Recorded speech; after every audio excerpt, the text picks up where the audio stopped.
Well, this isn't good news if you're a Lakers fan. Just about 20, 30 minutes ago, LeBron suffered an ankle injury, and it was reported by Shams that he will miss the remainder of this game against the Hawks. So the injury that happened, LeBron and Solomon Hill were diving for a loose ball. LeBron dove for the ball, and when Solomon Hill was diving in, the angle he took, he dove and hit LeBron's ankle, causing it to twist on itself. It should be said though that the ankle injury isn't the ankle injury looked bad, but it wasn't super serious because he still played a bit after he hit a shot, he hit a 3-pointer, and he was able to walk off his own power when he went to the locker room. He didn't need assistance, so it didn't look super horrible, but he's still going to be out for some period of time. I mean, as soon as the injury happened, he was reported out of the game, so it should be a sign that he's probably out at least a week, if not two.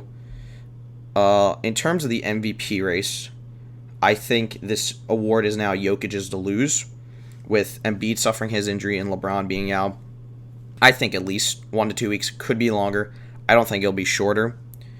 That essentially is now Jokic's award to lose. I think Harden's also in the race, but I think it's now down to those two, because Embiid and LeBron are going to be missing significant time.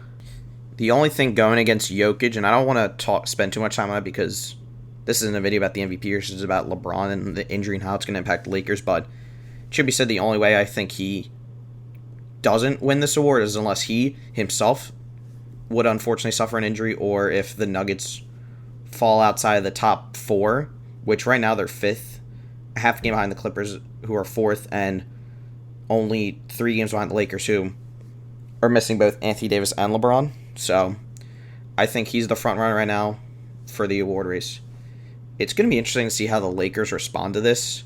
They were down by 1 at halftime, and looking at the box score now, they are losing by 11. I don't even think they've scored. I don't think they've scored this half, and almost 6 minutes in, so that can just speak volumes to the impact LeBron has had on this team. There's going to be a lot of carrying on the point of Kyle Kuzma, Dennis Schroeder. It's going to be a whole team effort. It needs to be a whole team effort for them to win. And if we're looking right now, this isn't a good sign, but you'll see what the role will be for players like Kuzma, Schroeder, KCP, Harrell, Caruso. I think THT is going to get a bigger role because he's now going to be the backup wing with Kuzma sliding to the starting lineup. Also, this team is missing Anthony Davis, who's still a couple weeks out with his calf injury.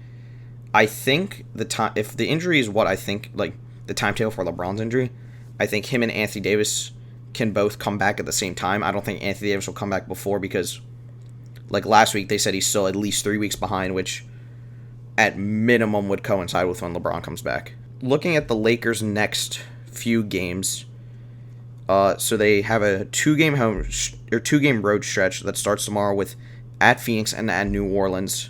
I think they had most win one of those games. I think they might even drop both of them. And then they get a homestand with Philly, Cleveland, Orlando, Milwaukee. I think they either split that or go 1 of 3 or even 0 of 4. And then they get the Clippers, Raptors, Heat, Nets, and Knicks. And around that time, those are all road games. They also play the Kings. I missaw them. Around the Nets game, which is the 10th, which would be 2 weeks out from today, is when I think LeBron would expect it to come back, which they're 4.5 games out of the 7 seed. The difference between the 2 and the 7 seeds is very close. So I could realistically see them dropping to 6 by the time LeBron comes back. I think 7 or 6 is the worst they can drop. I don't think they'll drop below, which means unless Anthony Davis and LeBron come back to that Nets game or that Knicks game and start clicking instantaneously, there's a chance that the Lakers won't get a home court advantage for even the first playoff series, which when in the beginning of the year and even at this point there was a chance they could have had a home court advantage throughout the entire playoffs. Another thing to also note is how LeBron will respond to this injury, because if we remember last time, he suffered a significant injury, that groin injury on Christmas back in 2018 against the Warriors. The Lakers were doing well. They were in the playoffs, and then he suffered that injury. They went on a horrible losing skid. They dropped out of the playoffs. LeBron came back. He didn't play the same. You can tell he was still dealing with that injury. And then he even sat out for the rest of the season because he was still dealing with that injury. I don't know how LeBron will respond to this. Maybe, I don't know if he'll take an aggressive approach or a more conservative approach. History tend to show us LeBron will take the more conservative approach, especially since it's just the regular season. And it will be interesting to see how he responds. But I think, because I don't think he won't come back this week, because even if he took the most aggressive approach with this injury, which knowing LeBron and how he's handled his body through his entire career, he wouldn't do that. So he's going to be out at least, I think he at least is going to be out for that 2-game road stretch against the Pelicans and Suns. Realistically, he's not coming back until either the Magic game, if it's not super serious, but if it's more of the 2-week range, where I think he's coming back either that Nets game or that Knicks game, or there's a slight chance if he doesn't even travel with the team at all, he's not coming back until that Celtics game, which would be that Thursday, the 15th. So it's an extended period of time where you're playing against a decent amount of playoff teams, and most of them being on the road in a tight Western Conference. They're going to drop significantly, so it'll be interesting to see how they respond. It'll also be key to look out for how other players respond to this situation, like THT, Kuzma, Harrell, Schroeder, KCP. I also wonder if this makes them more aggressive at the deadline, because now that LeBron and AD are out, their 2 best players, I wonder if they're going to try pushing for another start even more, so then they can fortify the fort or hold the fort down until one of 2 or both of those players come back. Or maybe they even take a softer approach where they're just like, we don't know how much time or what the injury's looking like for AD and LeBron, so we might even we might be passive in the trade market.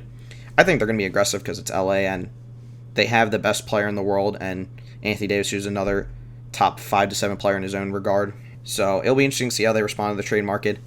If I had to guess, so they're playing 11, right? 11?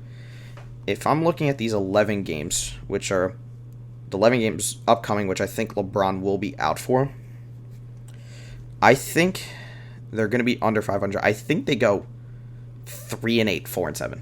I think 4-7 is best case scenario. 3-8 is, I think, realistic. They could only win 2 of those games against the Cavs and the Kings, or even one of those games. But I think this Lakers team has a good enough coach in Frank Vogel. They have pieces. They have competent pieces with everyone I've just named in their starting lineup. I don't want to go through the entire lineup again, but they have competent enough pieces to where I'm they'll win a couple of games, but they'll definitely drop in the standings. Like I said, I think after LeBron or Anthony Davis comes back, the 5th seed is the best case. I think the 5th seed's where they're going to fall in, and it's just a matter of climbing back up or getting everyone healthy, so where you could even make a playoff run as an underdog or without home court advantage. So that'll do it for this video. LeBron suffered a major ankle injury. Jokic is leading the MVP race. Lakers are going to have a tough time, especially with this upcoming stretch of games, to win without either one of their all-stars, but it should be interesting. Hope LeBron has a speedy and safe recovery. The game of basketball is just weird watching games without him. He's been part of basketball forever. But that'll do it for this video. I'm out. Peace.